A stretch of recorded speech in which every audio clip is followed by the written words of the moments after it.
Bonjour à tous et bienvenue dans Mariage engagé, le podcast des futurs mariés éco-responsables. Je m'appelle Aude, je suis wedding planner et avec ce podcast, j'ai à cœur de vous partager mes conseils pour vous aider vous aussi à organiser votre mariage éco-responsable. J'ai imaginé ce podcast comme un moment privilégié qui vous est entièrement réservé.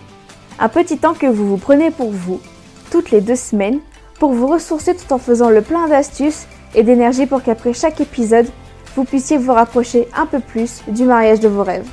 Alors, installez-vous confortablement, prenez un thé ou un café, prenez de quoi vous mettre à l'aise et c'est parti pour l'épisode du jour.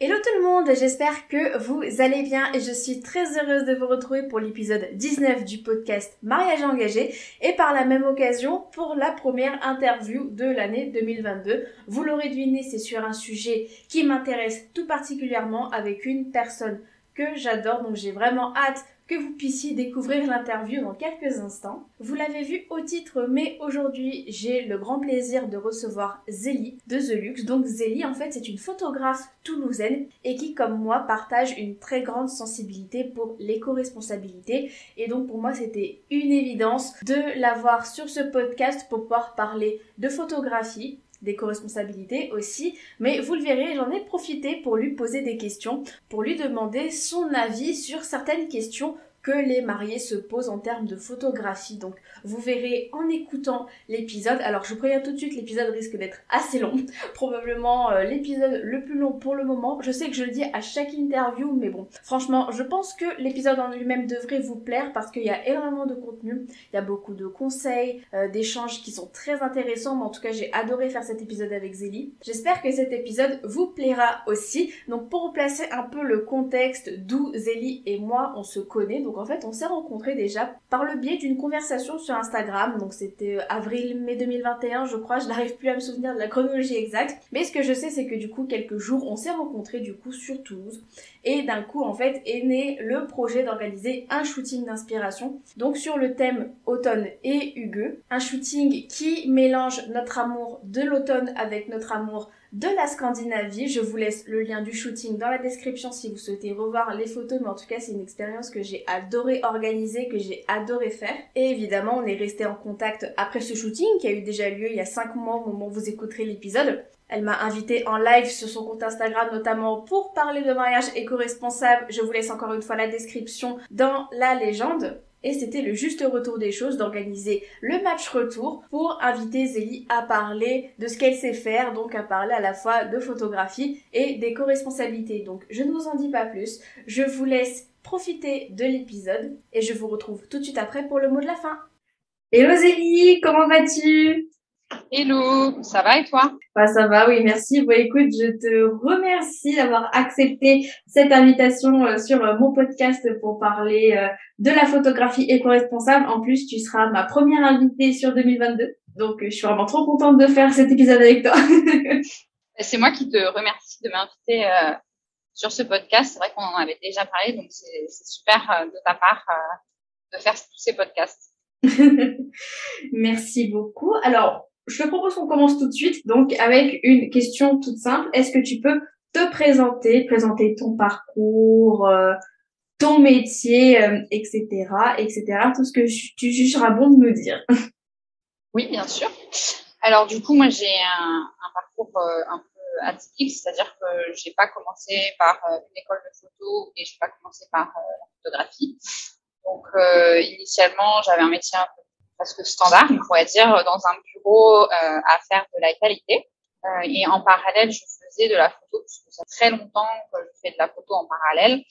Et petit à petit, en fait, je me suis mise à faire de plus en plus de photos, de plus en plus de séances, jusqu'à faire un peu de mariage passionnément. Donc, petit à petit, en fait, le métier de photographe a pris beaucoup de place dans ma vie parce que j'ai beaucoup ce métier et je l'aime toujours. Et donc, j'ai finalement décidé d'arrêter notre emploi à côté afin donc de me dédier uniquement au métier de photographe, ce que je fais actuellement. Je fais pas uniquement du mariage, je fais des séances photo. Bon, et après quelques activités connexes, photo, D'accord, bon bah c'est vrai que c'est un peu un parcours de vie assez rempli du coup que tu as eu. Et Oui. bon, du coup, je pense que ça répond un peu, ça vient un peu avec la première question, mais peut-être que tu pourras nous en dire un peu plus sur peut-être la manière dont tu as découvert la photographie. Et bon, tu as un peu expliqué le cheminement qui t'a amené à en faire de la photographie ton métier. Mais donc, peut-être que tu peux nous en dire quand même un petit peu plus. Oui, donc en fait j'ai commencé la photographie très jeune puisque c'est ma grand-mère qui m'avait offert un appareil photo argentique. Je, jeunes qui nous écoutent, on avait des pellicules, voilà. Donc c'est comme ça que j'ai commencé la photo en argentique. Bon, ça n'a pas duré longtemps puisque quand même, n'étant pas non plus âgée de 80 ans, j'ai vite passé l'ère du numérique. Hein.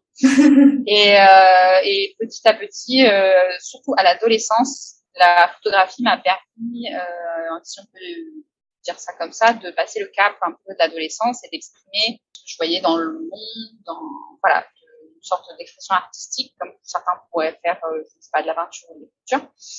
Moi, c'était vraiment par rapport à la photo que j'exprimais, voilà, mes envies, mes pensées quotidiennes, de plus en plus.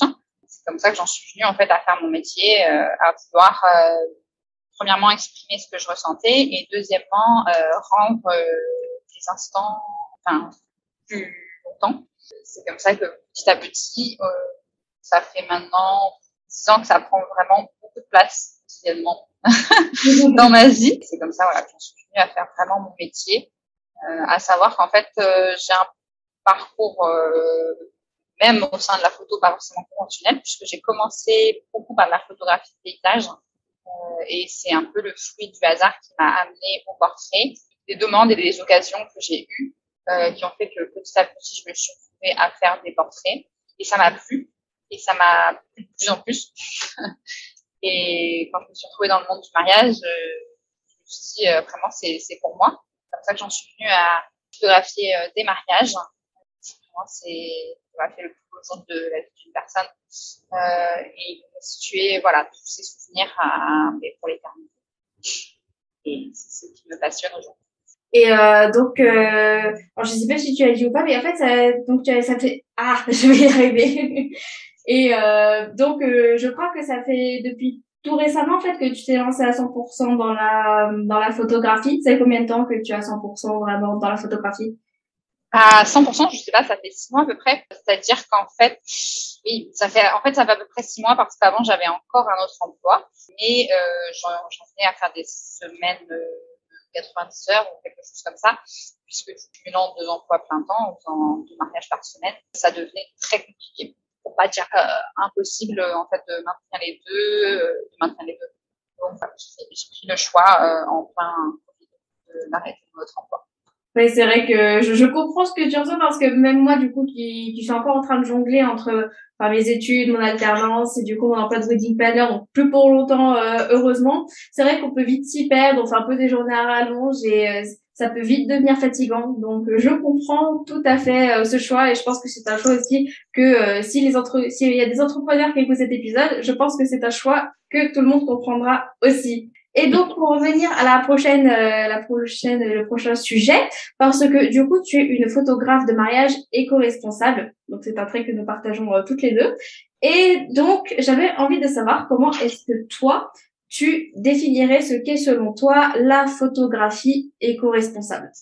Oui, c'est vraiment que c'est un sujet extrêmement intéressant, puisque la photographie, on touche un peu à tout ce métier du numérique, passement de l'art et du numérique, et c'est pas vraiment venir avoir un métier responsable, que ce soit par le déplacement, que ce soit par le matériel, mais surtout aussi l'archivage, qui est impact numérique et cloud.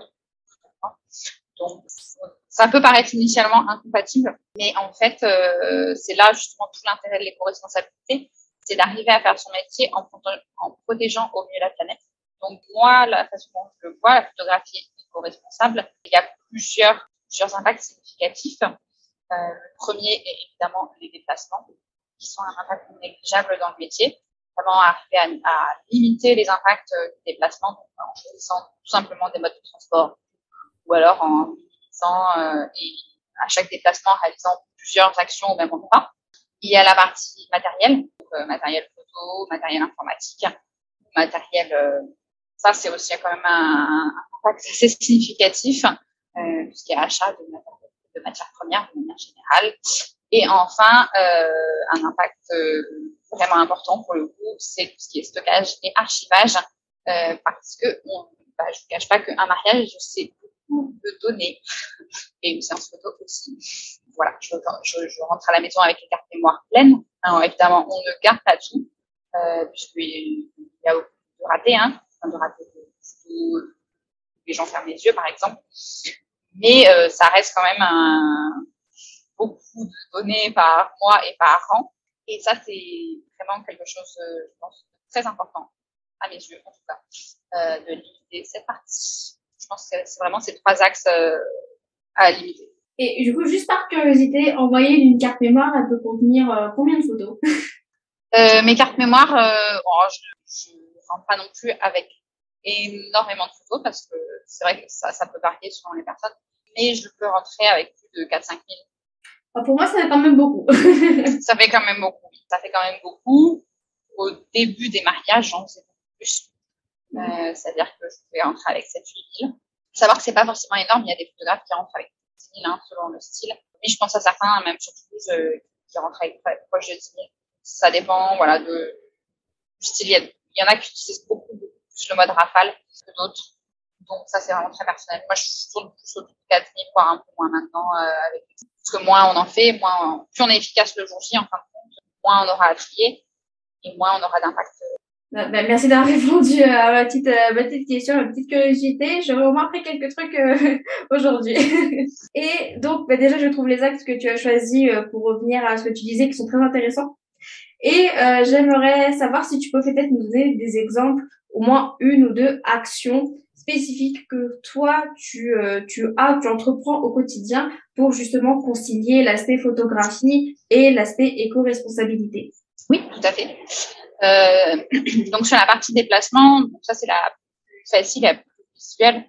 Le principe est donc de diminuer les déplacements et aussi d'utiliser des modes un peu plus, c'est-à-dire sur Toulouse, par exemple, prendre les transports en commun ou de laisser la voiture à un parking, de coller, par exemple, si on habite à l'extérieur, et après de prendre le métro pour aller en général, en plus, les modes de transport éco-responsables sont moins chers.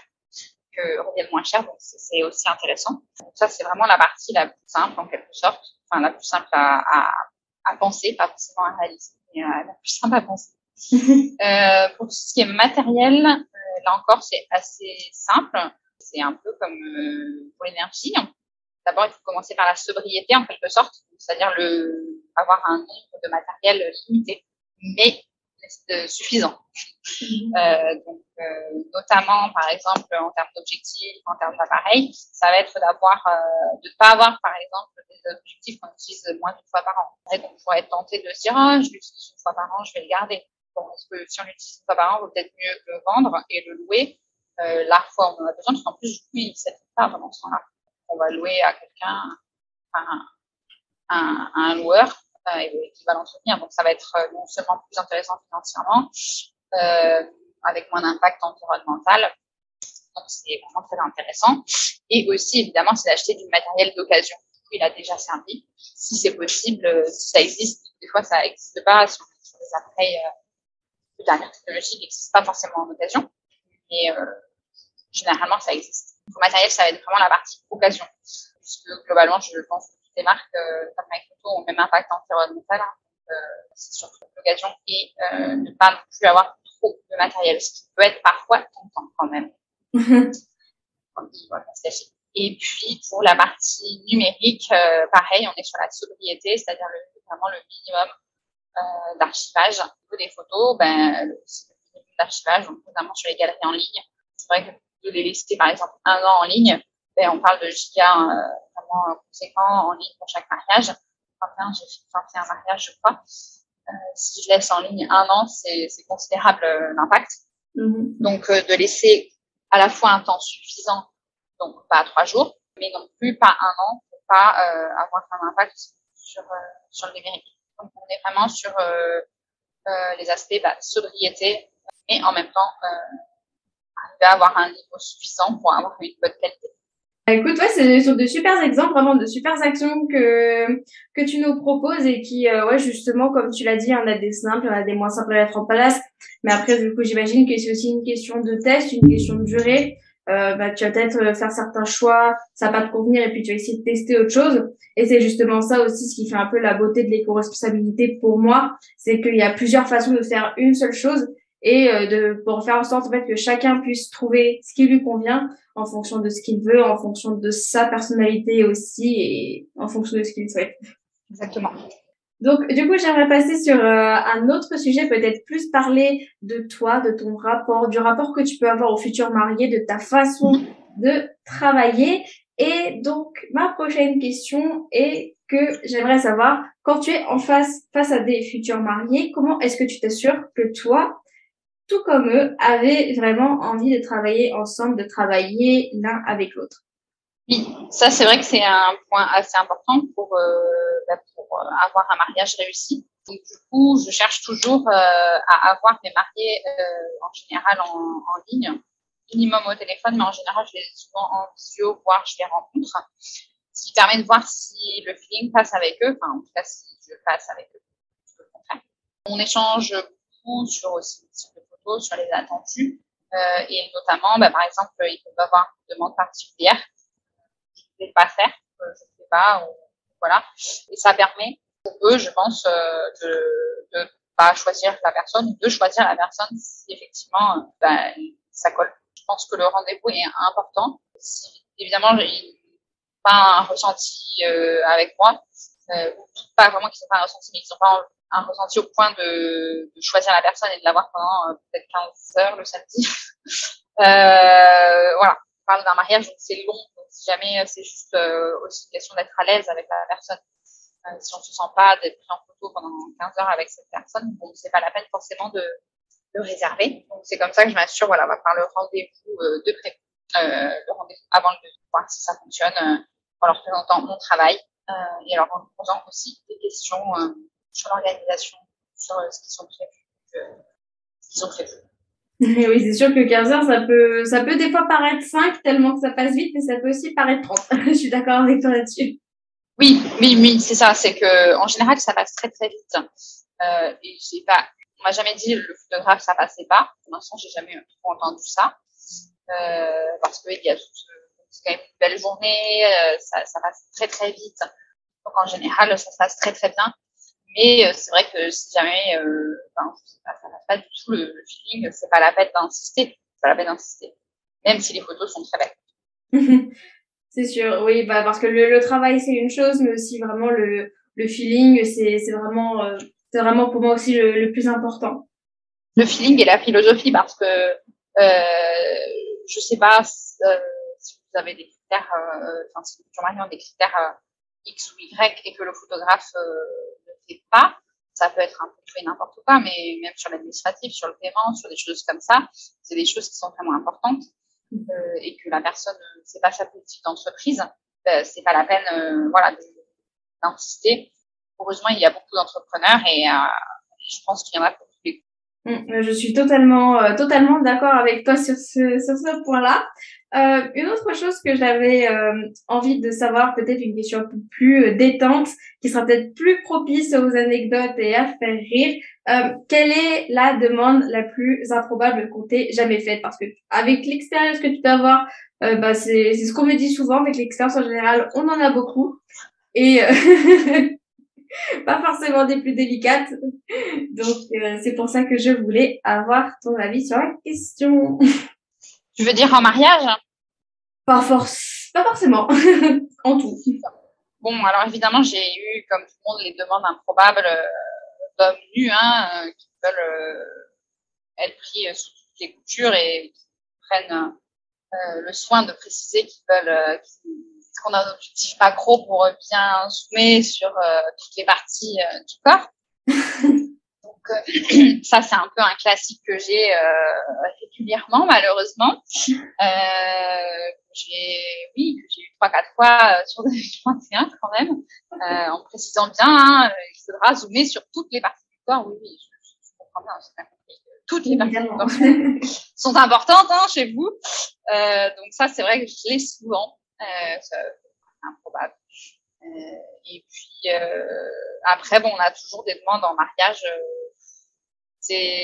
Chaque mariage est unique et le nombre d'anecdotes qui arrivent sur le mariage est assez incroyable. Bah, de manière générale, il y a des gens qui arrivent sur ma page en pensant que je recherche un mariage, comme on avait eu sur le live qu'on avait fait sur Instagram où il y avait quelqu'un qui nous demandait en mariage, en fait, je crois. Oui, voilà, il disait, vous parlez de mariage, moi je cherche à me marier avec une Française. C'est ça. Donc ça, j'ai beaucoup aussi. Ça, c'est un peu les classiques improbables. Voilà. Oui, effectivement, c'est vrai que c'est pas mal en son genre. C'est vrai que c'est pas mal en son genre aussi. Du coup, pour peut-être passer sur donc après cette petite anecdote, alors je sais que parce que du coup on se connaît bien, on a déjà travaillé ensemble, je sais que tu as des opinions très tranchées sur certains sujets. Voilà, et des opinions qui un peu comme les miennes, des fois sont pas forcément celles qui vont dans le sens de la vague, si je puis dire. Alors donc ma prochaine question, alors je sais pas si ça va vraiment être la plus polémique de toutes celles que je vais te poser, mais pourquoi pas, allez. Mais à ton avis, quelle est la pratique, la chose que tu déconseilles le plus aux futurs mariés de faire, que ce soit par exemple en termes de photographie ou peut-être même de manière générale? De manière générale, ce que je conseille de faire plutôt, c'est vraiment de dire à ses invités d'arrêter de prendre des photos au téléphone portable. Je lance un appel international au monde du mariage. Arrêtez de prendre des photos au téléphone portable quand vous êtes invité. C'est interdit. C'est pas possible. C'est pas possible, s'il vous plaît. Et ce, même quand il y a pas de photographe, parce qu'en général, il y a quelqu'un qui est désigné. Faut avoir des photos de photos, c'est pas fou. Donc ça, c'est vraiment,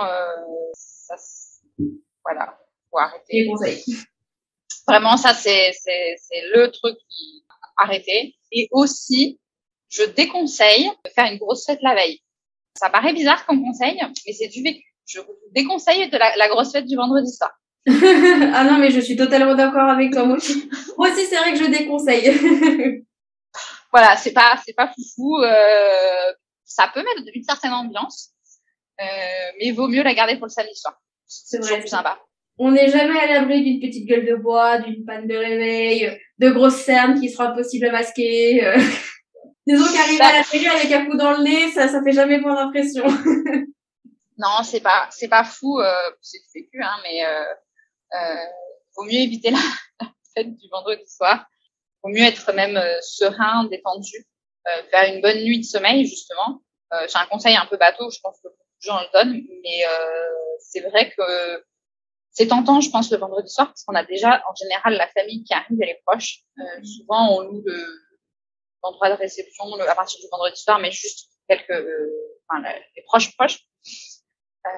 Et donc, c'est tentant de commencer la fête. C'est normal, puisqu'en général, vous avez vos frères, vos sœurs, les parents, les témoins, c'est à peu près tout. Donc, ça va faire du bon. Mais donc, c'est tentant, je pense, de faire la fête le vendredi soir.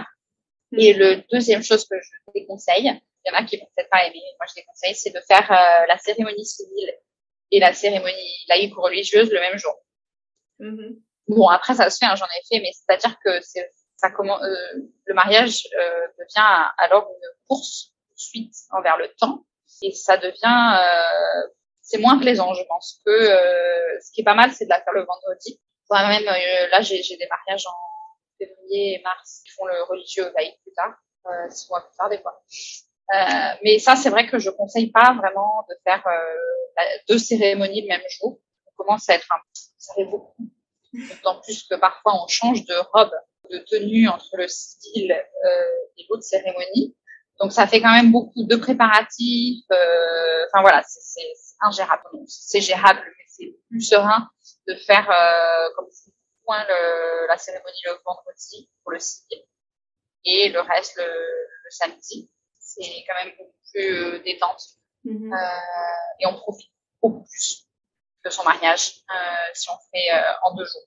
Bon, après, faut-il pouvoir, hein, parce que des fois, si on se marie chez ses parents dans sa ville natale, par exemple à Toulouse, et qu'on habite à Paris, ça va être compliqué de venir 2 fois pour faire le mariage. D'accord. C'est un seul jour où, par exemple, pour les proches, quand les parents, ils habitent, je sais pas, à l'étranger, par exemple, c'est compliqué de faire en 2 jours aussi, hein. Et c'est vrai que moi, je vous déconseille quand même. Si c'est possible, une autre alternative. Bah, c'est intéressant comme conseil parce que c'est vrai que c'est pas quelque chose que j'entends souvent personnellement. Bah, c'est vrai qu'en général, je vois souvent beaucoup de mariés qui veulent peut-être faire la cérémonie civile le matin, ou alors peut-être en début d'après-midi, avec la cérémonie laïque. Mais c'est vrai que, et c'est vrai que de ton point de vue, ça se tient. Parce que surtout que si jamais il y a le transport à faire, si jamais il y a le changement, et puis même au terme du contenu, alors certes, la cérémonie laïque, ça peut être plus personnalisé puisqu'on peut avoir ses propres textes, ses propres musiques, ses propres discours. C'est moins codifié que la cérémonie civile. Mais c'est vrai que bon, la cérémonie civile, ça dure 20 minutes, 30 minutes. La cérémonie laïque, ça peut être un petit peu plus long. C'est vrai que ça peut devenir un peu redondant à force. Donc après, peut-être bien segmenter, peut-être le matin le civil, l'après-midi le laïque. Enfin, voilà, il y a plusieurs possibilités, mais c'est vrai que de ton point de vue, ça se tient. Oui, et puis aussi, ce que tu disais, un point important, c'est les déplacements. Alors moi, ce que je déconseille, c'est arrêter de changer de lieu, en fait. C'est pas possible. Non, parce que moi, je l'ai déjà vu. C'est tentant de faire les préparatifs, par exemple, alors il va y avoir les préparatifs à un endroit pour elle, à un endroit pour lui, donc un peu de déplacement, puis la cérémonie civile, puis les préparatifs, puis la cérémonie laïque. Alors parfois le vin donné, on n'est pas au même endroit, et après on va au lieu de réception. Ah oui, quand même. Ça on évite au maximum les changements de lieu. Parce que déjà c'est fatigant pour vous, très fatigant. Une journée de mariage c'est beaucoup d'émotions et plus vous changez de lieu, plus ça va être fatigant et surtout vous risquez de perdre des gens. C'est vrai. Voilà. Ouais. Ça c'est déjà vu, un témoin qui disparaît. Je l'ai vu 2 fois sur 2021, un témoin qui disparaît entre la cérémonie civile et la cérémonie religieuse. Et je ne sais pas. Donc ça, c'est un peu dangereux de faire beaucoup de changements de lieu. Des changements de lieu, il y en aura, puisque le maire ne venant pas dans le domaine que vous choisirez, il y en aura forcément. Hein. Et le prêtre non plus. Hein. Donc des changements de lieu, il y en a, mais il faut limiter au maximum les changements de lieu et surtout la durée. On évite alors évidemment, si vous avez la cérémonie civile à Toulouse, par exemple, et la cérémonie, il n'y aura pas de domaine dans Toulouse. Donc, en général, vous aurez un peu de transport pour vous rendre au domaine. Mais on évite, voilà, de trop avoir trop de déplacements, trop de kilomètres. C'est compliqué et surtout, c'est dommage parce que vous allez passer du temps en voiture et pas profiter des invités et eux vont pas profiter de vous. C'est un peu dommage. C'est aussi intéressant du coup point de vue écologie parce que du coup si on limite les déplacements, évidemment on limite les kilomètres et donc c'est aussi intéressant évidemment en termes d'organisation parce que il y a le temps de transport en moins, ça tu l'as dit, mais il y a aussi tout ce qui est l'organisation à côté, c'est que il faut vraiment être sûr d'être à l'heure, il faut pas voilà, ça si jamais il y a un retard c'est mort. Alors ça on n'en parle pas assez souvent, être à l'heure, je veux dire, il faut vraiment qu'on le dise un jour. Il faut être à l'heure. Et tout le temps parce que ça arrive et plus souvent qu'on ne le croit, d'avoir des mariés en retard en fait. Des mariés en retard, oui, ça arrive. Alors en général c'est pas de leur faute, hein, c'est dû à quelque chose qui s'est passé en amont. Bien évidemment, parce que je pense que personne n'arrive en retard vraiment à son mariage. Mais du coup, en fait, ce qui est important à dire, c'est vraiment de prévoir du temps. À la mairie, il y a des mairies où ils sont hyper stricts au niveau d'horaire. Je pense aux grandes villes, donc je pense à Toulouse, parce que c'est là où je fais énormément de mariages par an. Et j'imagine que dans les autres grandes villes, ça doit être pareil. Hein. Si vous avez plus de 5 minutes ou 10 minutes de retard, votre mariage est annulé. Oui, ils ont plusieurs mariages la même journée, donc c'est vrai qu'ils peuvent pas se permettre de prendre de retard, oui. Voilà, donc ce serait dommage, c'est déjà vu, hein, que le mariage soit repoussé au lendemain. Ah oui. Oui, c'est-à-dire que s'il y a trop de retard, voilà, on peut pas célébrer. Et donc d'où l'avantage de faire le civil un autre jour que le religieux, parce que le laïque, puisque vous ne pouvez pas célébrer le religieux si vous n'avez pas fait le civil avant. Ça vous permet d'éviter de décaler le retard, un peu comme chez le médecin qui décale le retard sur le patient suivant. Ça, l'attente et le retard, je pense, on n'en parle pas assez, mais il faut vraiment prévoir du temps. Il vaut mieux avoir du temps à regarder le ciel que de finir en moto-taxi pour arriver à l'heure à la du Capitole.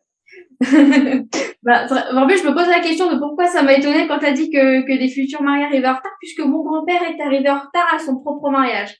C'est vrai, tu me l'avais dit. C'est vrai. Non, et que même surtout, bon, alors je sais même plus pourquoi il était en retard, mais à mon avis, il était tellement en retard qu'au point que mon arrière-grand-mère a dit à ma grand-mère, ah bah, il a changé d'avis, il va pas venir. Ça mélange. Voilà. Donc, oui, en plus, arriver en retard, c'est pas fou parce que c'est un peu flippé, je pense, l'autre personne, si on est le marié. C'est pas, je sais pas si votre conjoint ou conjointe a vraiment envie de se stresser ce jour-là. Non. Moi, j'aimerais pas trop. Je ne pense pas, moi. Enfin, surtout que moi, je m'imagine, étant donné que je suis très à cheval sur les horaires, je déteste le retard, je pense que je le prendrai pas bien, très clairement. Donc voilà, ça, c'est vrai que c'est un point assez important et tout bête à prévoir des demi-heures de rab parce qu'en fait, oui, tout peut prendre vite du retard parce qu'en plus, comme on veut que ce soit parfait, je pense pas que, par exemple, un coiffeur ou maquilleur laisse partir tant que c'est pas parfait. C'est logique. Et donc, du coup, ça peut prendre 5 minutes de plus. Voilà. Donc, et puis, pareil pour la décoration, pour le traiteur, pour tout ça. Bah, encore une fois, je te rejoins totalement. J'ai même envie de plus rajouter parce que je sais qu'il y a des futurs mariés qui stressent, qui ont peur que les invités s'ennuient, qui ont peut-être tendance à, comme tu l'as dit, un peu surcharger le calendrier du jour J. Alors que, au contraire, même si on a une demi-heure ou une heure de battement où il y a rien, il y a peut-être un groupe musical qui va chanter en fond sonore, mais c'est pas vraiment spectacle, c'est juste pour l'ambiance musicale. Bah, ça peut permettre justement de briser la glace, de passer du temps avec chacun, même pour les invités qui se connaissent pas, d'apprendre à se connaître. S'il y en a qui sont pas vus depuis longtemps, c'est aussi une bonne occasion de parler. Donc, pour compléter ce que tu as dit, il ne faut surtout pas avoir peur du vide si jamais il y a un blanc dans votre planning le jour J. Oui, non, vraiment, il faut pas avoir peur du vide parce que, en fait, il n'y en aura pas. Il n'y en aura pas parce que tout décale et beaucoup de choses prennent plus de temps qu'on ne peut penser. Je pense notamment à la sortie de mairie, la sortie d'église, la sortie de cérémonie laïque. En fait, les gens parlent beaucoup. C'est normal. Enfin, c'est normal, hein, on parle avec les mariés, on les félicite. Et est-ce qu'on a vraiment pressé les gens à ce moment-là? Je pense pas. Donc, c'est pour ça que c'est bien de prévoir une demi-heure de rab à plusieurs moments. D'autant plus qu'il peut y avoir des bouchons. Il peut y avoir des bouchons. Il peut y avoir, je ne sais pas, tout hasard, une manif de gilets jaunes, autre chose sympathique si vous vivez dans une grande ville un samedi en été. N'est-ce pas, le périphérique toulousain? Voilà. Et si vous vivez dans une zone touristique, il peut y avoir des touristes. Donc, parce qu'on parle vraiment d'été, donc ça peut être bouché pour diverses raisons. Voilà. J'ai fait des mariages, c'était à Narbonne, et donc, évidemment, il y avait des bouchons. Donc, voilà. C'est pour ça qu'il vaut mieux prendre vraiment large pour ça, parce que c'est vrai qu'on peut prendre des bouchons. Pire, les mariages de septembre-octobre, vous êtes dans la rentrée scolaire. Donc, en ville, il se passe un tas de choses les samedis. Ce serait bête d'avoir son mariage décalé à cause de n'importe quoi. Bah, on a quand même passé pas mal de temps à parler de toutes les recommandations, de tous les conseils qu'on peut donner. Donc, franchement, c'est top. J'espère que vous qui nous écoutez, ces conseils vous auront servi. J'aimerais rebondir sur ce que tu avais dit un peu plus tôt. Donc, ça commence déjà à remonter un peu. Le fait que tu dises que personne, le fait que tu ne conseilles pas aux invités de prendre des photos en même temps que le photographe ou même s'il n'y a pas de photographe, en même temps que la personne qui est désignée. Et justement, c'est de ça dont je voulais parler. Parce que certaines personnes ne souhaitent pas prendre de photographe par rapport à la prestation, parce que ça peut représenter un budget, parce qu'ils en ont pas envie, parce qu'ils pensent que quelqu'un de leur famille peut prendre de belles photos et que ça suffit. Enfin, il y a plein de raisons qui sont tout aussi légitimes les unes que les autres, parce que bon, on n'est personne pour juger les envies de la personne en face de nous. Mais j'avais quand même envie de te laisser le micro sur cette question-là. Et de savoir à peu près qu'est-ce que tu avais à dire à cela, qu'est-ce que tu pouvais dire à ces personnes qui peuvent être récalcitrantes à engager un photographe. Alors, il y a, je pense, deux points intéressants. C'est qu'il y a des personnes récalcitrantes à engager un photographe et ça peut être normal pour diverses raisons. Il y a des gens qui ont peur d'être avec quelqu'un qu'ils ne connaissent pas, ou qui n'ont pas de budget, ou qui n'ont pas envie, etc.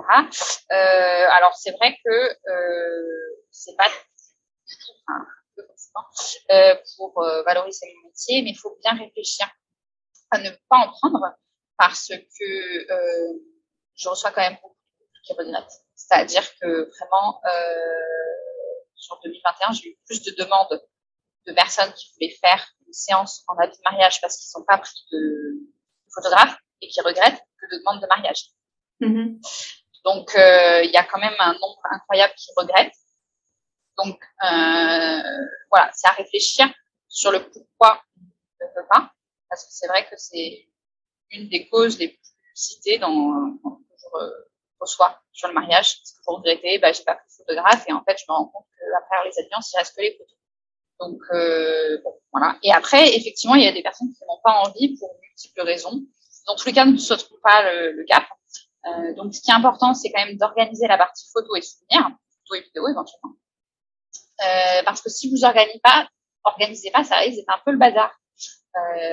Surtout dans l'ère numérique, parce que vous allez vous retrouver avec tous vos proches avec un téléphone, voire une tablette, ou que sais-je, et c'est normal, hein, c'est normal parce que le réflexe qu'on a, et je pense qu'on l'a, si on ne le dit pas, c'est de sortir son téléphone, faire une petite photo et éventuellement la publier sur les réseaux sociaux.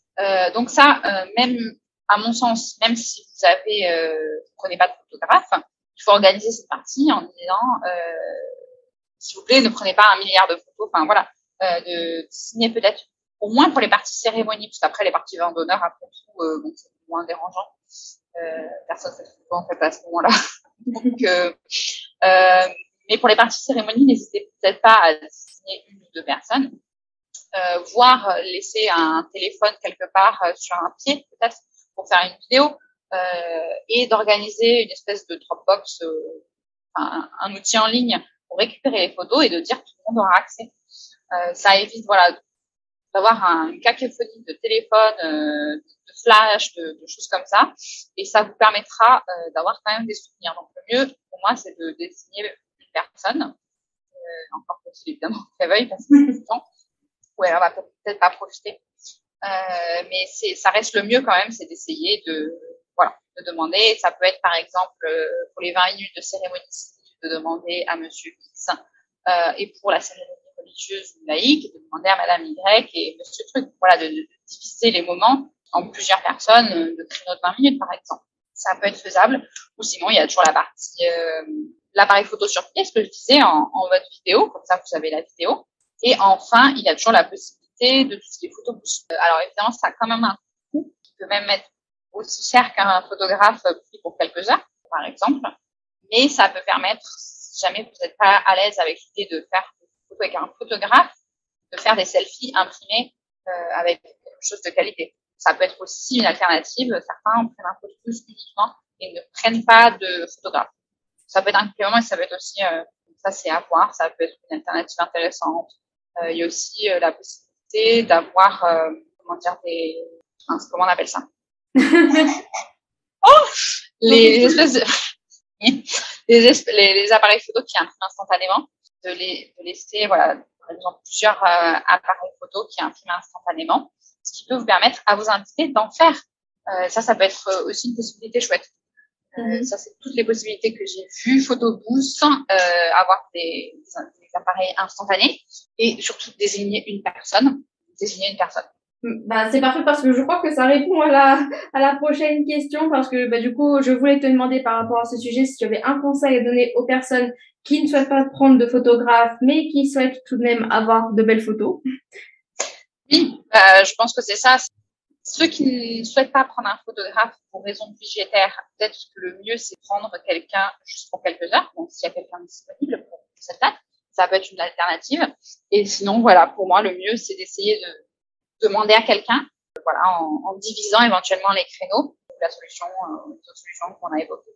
Et justement, ça me fait penser à ce que tu disais tout à l'heure, si jamais les mariés ne souhaitent pas que les invités que tout le monde prenne de photos pendant la cérémonie, ou même pour aller plus loin, qu'ils ne postent pas sur les réseaux sociaux. Je vois beaucoup de mariés qui mettent des panneaux peut-être avant, à l'entrée de la cérémonie, enfin que ce soit à la mairie ou peut-être la cérémonie laïque ou je ne sais quoi, pour justement leur préciser qu'ils ne souhaitent pas que les photos soient publiées directement sur les réseaux sociaux et de ne pas prendre de photos parce que c'est vrai que tous les flashs, le bruit des flashs, un peu l'impression d'être sur un tapis rouge, ça doit pas être agréable et ça peut vite être, on peut vite être déconcentré. Donc ça peut être aussi une option sympa, je pense, pour vraiment être sûr que tout le monde soit au courant. Alors, j'ai vu à ce jour plusieurs options. J'ai vu la partie, il y en a qui mettent sur le faire-part en disant oui, donc il y aura un photographe, vidéaste ou quelqu'un de la famille, un ami chargé des photos. Ne vous inquiétez pas, vous y aurez accès. Il n'y a pas de souci. Donc, il y a ça. Il y a la partie en mettre un panneau à l'entrée de l'église civile, le laïque, enfin voilà. Mettre un panneau en disant non. Et après, il y a le mode extrême, déjà vu, d'embaucher un vigile. Ça, j'ai vu aussi. Et il y a aussi certains qui optent uniquement pour les parties cérémonies, hein. Mais un panier à téléphone à l'entrée. Ça, j'ai déjà vu. Bon, c'est peut-être un mode extrême. Cela dit, personnellement, si je me mariais, c'est ce que je choisirais. Parce que, voilà. Au moins, on est sûr. Au moins, on est sûr. Donc, et j'ai vu aussi, parce que j'ai vu en mode un peu extrême, mais ça fonctionne, d'écrire sur le faire-part que, voilà, il y aura quelqu'un qui s'occupe de cette partie, que il n'y a pas de souci, il y aura les photos, mais que si jamais on désire prendre des photos au téléphone portable durant la prestation, c'est possible, mais qu'elles auront intérêt d'être meilleures que celles du photographe et que la personne faisant des photos devra donc rembourser le photographe. Pas mal. En général, ça calme. Ah, mais c'est vrai que quand on parle d'argent, c'est vrai que ça calme tout de suite. Ça calme tout de suite. Bon, après, voilà. C'est trouver le juste milieu qui rend les mariés confortables, parce qu'après tout, c'est votre jour, donc c'est à vous de choisir ce que vous avez envie de faire. Si ça vous dérange un peu, mais pas trop, quelque chose un peu entre les deux. Si vous êtes psychorigide d'avoir des téléphones sur vos photos comme moi, c'est une solution un peu extrême. Mais voilà, le tout, c'est d'être clair avec ses choix et de l'énoncer clairement. Ce qu'il faudrait pas, c'est, par exemple, ne pas le dire à des mariés, de ne pas le dire à vos invités en tant que mariés. On ne souhaite pas que vous preniez des photos, d'avoir plein de photos portables sur les photos, et après de s'en vouloir. C'est plus ça. Si ça vous dérange pas qu'il y ait des téléphones portables sur vos photos, pourquoi pas. Après tout, moi, si ça vous dérange pas, ça ne me dérange pas. C'est ça le principal. Si vous n'avez pas envie d'embêter vos invités, si vous préférez profiter du jour J, si juste vous voulez que ça soit un instant naturel, voilà, sans contraindre les gens. Voilà, ça c'est vraiment chacun ses goûts. Mais il faut juste y réfléchir en amont, si jamais ce que vous voulez faire en fait. Est-ce que vous voulez que les personnes prennent des photos? Et à quel moment aussi? Parce que par exemple, moi personnellement, ça me dérangerait que les personnes prennent des photos pendant les cérémonies. Je m'en ai vraiment rien à faire qu'ils prennent des photos au vin d'honneur. Vraiment, si les personnes veulent prendre des photos au vin d'honneur, le vin d'honneur est un moment convivial.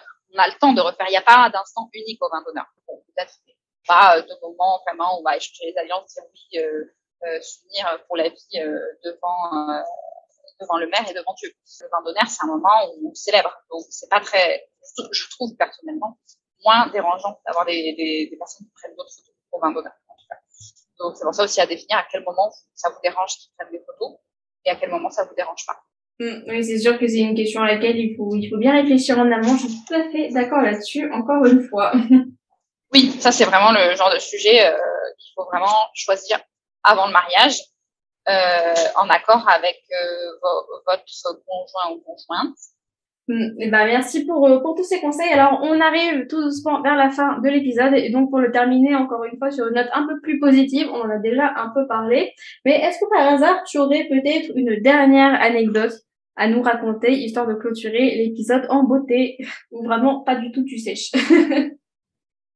Non, d'anecdotes positives, pas spécialement. Dans le mariage, en général, tout se passe bien, tout est positif. Vraiment, j'ai pas de moments négatifs vécus dans le mariage. Alors, il y a des moments de stress, des moments de retard, etc. Mais s'il y a bien quelque chose que je souhaite dire, c'est que ça va être très beau. Ça va être le plus beau jour de votre vie. Vraiment, tous les mariages que je fais, D'ailleurs, je ressors vraiment extrêmement fatiguée parce que c'est tellement d'émotions pour moi aussi de vivre le plus beau jour de gens que je connais pas, que je ressors fatiguée. Le lendemain, je suis encore fatiguée, vraiment parce que c'est incroyable de vivre ce jour et moi, je me sens hyper chanceuse de faire ce métier. Pour moi, c'est le plus beau métier du monde en fait. Il y en a qui disent que c'est sage-femme. Non, c'est pas du tout. C'est photographe de mariage. Je vis le plus beau jour de leur vie. C'est incroyable. C'est incroyable. Vraiment, je pense que c'est incroyable comme métier parce que c'est vraiment le plus beau jour de leur vie. Et c'est vraiment ça que je souhaite partager du mariage, c'est que vraiment c'est un jour merveilleux. Donc ce sera merveilleux et ce sera à votre image. Donc vraiment, c'est ce que je souhaite partager. Dernière petite chose à rajouter ou c'était tout ce que tu avais à dire? Non, vraiment, votre mariage sera à votre image et ne vous laissez pas dire quoi faire sur votre mariage. C'est votre jour et si vous avez envie de faire un mariage Harry Potter, faites un mariage Harry Potter et appelez-moi surtout. Bah, ma meilleure amie, elle est fan d'Harry Potter, donc bon, elle va partir sur un autre thème, mais je l'aurais bien imaginé faire un mariage Harry Potter aussi. Les grands esprits se rencontrent. Eh oui, je sais. Donc voilà, ce sera vraiment un jour merveilleux. Donc ne vous laissez pas dicter les choses par peut-être papa, maman, des personnes de la famille ou même des prestataires des fois. Mais voilà, choisissez ce qui vous transcende. Faut pas que vous disiez oui, j'ai pris cette robe parce que on m'a dit que c'était la meilleure pour moi. Non, prenez cette robe parce que c'est la meilleure pour vous. Vous prenez ce que vous pensez être le meilleur pour vous. Alors, évidemment, il y a les contraintes budgétaires après, mais prenez voilà, que ça vous transcende. Faut pas que ce soit vraiment si vous mettez des paillettes dans les yeux, que ce soit voilà, tout, ce soit vous mettre des paillettes dans les yeux et des paillettes dans les yeux, on peut en avoir pour tous les budgets. Donc vraiment faites les choix qui vous transcendent et n'ayez pas peur d'assumer vos choix. Et bah merci beaucoup, c'est une conclusion idéale pour cet épisode qui franchement était super intéressant, même pour moi. Enfin, même moi j'ai appris beaucoup de choses. Je pense que les personnes qui écouteront cet épisode apprendront plein de choses aussi. Donc vraiment, je voulais te remercier encore une fois d'avoir accepté cette invitation. Ça m'a fait super plaisir de pouvoir échanger avec toi sur ce sujet. Ben, merci à toi, du coup, Aude, de m'avoir reçu. Et merci à tous ceux qui auront écouté cet épisode jusqu'au bout. Donc, de toute façon, je mettrai les liens en description pour que vous puissiez retrouver Zélie, donc sur son site internet et sur ses réseaux sociaux, si vous souhaitez la contacter pour organiser votre mariage, ce que j'espère. J'espère que cet épisode vous aura donné envie de l'avoir à votre mariage. Mais bon, bah écoute, bah merci encore à toi, bonne soirée, puis bah écoute, on se dit à très vite, je suppose. À très vite. Et merci encore à toi Zélie d'avoir participé à cet épisode, de nous avoir donné tes précieux conseils, d'avoir accepté mon invitation. Ça me fait franchement très plaisir. J'ai adoré discuter avec toi, avoir ton opinion sur tous ces sujets et avoir tes précieux conseils. Et j'espère que vous, futurs mariés qui écoutez l'épisode, eh bien vous avez été aussi ravis que moi d'écouter Zélie, d'écouter ses conseils. Si vous souhaitez retrouver Zélie, que ce soit à travers son compte Instagram où elle partage aussi plusieurs conseils à destination des mariés, mais aussi si vous souhaitez l'engager pour votre propre mariage, eh bien je vous mets le lien vers son compte Instagram et vers son site internet dans la description du podcast. Je profite de la fin de cet épisode pour faire passer un petit message. Si jamais vous êtes une future mariée, que vous avez commencé vos préparatifs mais que vous vous sentez perdu, que vous avez l'impression que vous n'allez jamais y arriver avec tout ce que vous avez à faire et que vous souhaitez un outil, quelque chose pour être la plus organisée des mariés possible, eh bien le mois dernier avec Justine d'Azana Weddings, nous avons sorti exactement ce qu'il vous faut. Nous vous proposons Wedding Booster spécialement pour vous. Alors qu'est-ce que Wedding Booster?